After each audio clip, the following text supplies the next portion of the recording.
Moving on now, Israeli high-tech chip maker Mellanox has just been purchased by American tech giant Nvidia for a whopping $6.9 billion. And this makes this exit the third largest Israeli exit in history, following the acquisitions of Mobileye for $15.3 billion and Fruiterom for $7.1 billion. Well, here with more on Israel's high-tech and startup industry is Amit Kochavi, strategic advisor for TMTI, or the Innovation Conference by The Marker and Tel Aviv University. Amit, thank you so much for coming in today. Hello, how are you? I'm doing well, thank you. So first of all, according to Globes, exits in 2018 were down in Israel. Exits in Israel in 2018 were down 33%. Why do you think that exits were so low last year when over the last, I don't know how many years, exits have been steadily rising?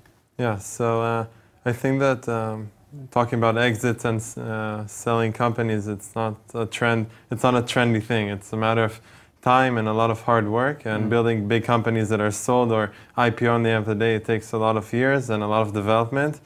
And on the other hand, you can look at other statistics that show that the amount of startups that are coming out of Israel is growing, and more startups are created every year in Israel. And also, a lot of these startups are not consumer startups, they're more deep technology startups. So it takes a lot of years to really turn these startups into a huge company that's sold for a lot of money.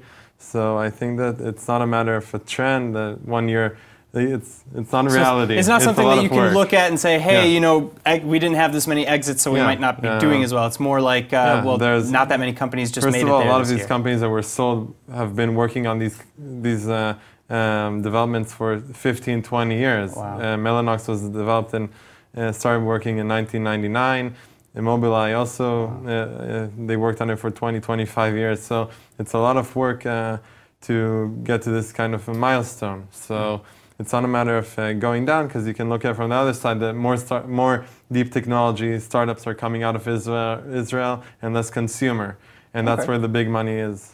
All right, so what advice then would you give to companies, you know, startup and high-tech companies here in Israel?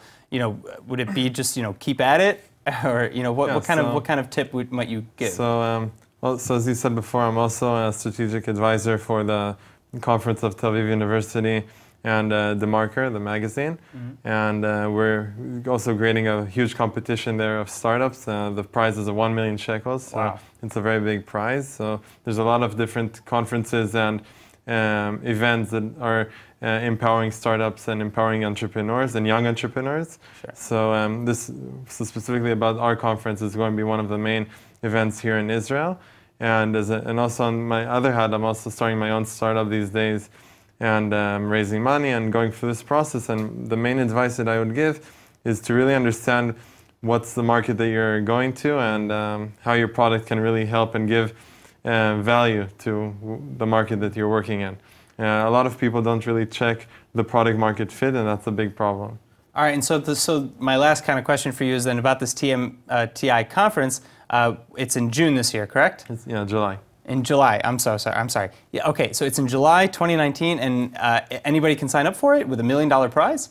Yeah, any startup that didn't raise above $2 million can sign up and try and win that prize. Incredible. All right, well, anybody who's watching at home, I hope you're paying attention and you sign up for this. By the way, Tel Aviv University is it's the first Israeli university in the top 10 universities for innovation in the world. So Israel is not going down. There's no surprise there then. Amit, thank you so much for coming in and spending time with us. Thank you. Thank you.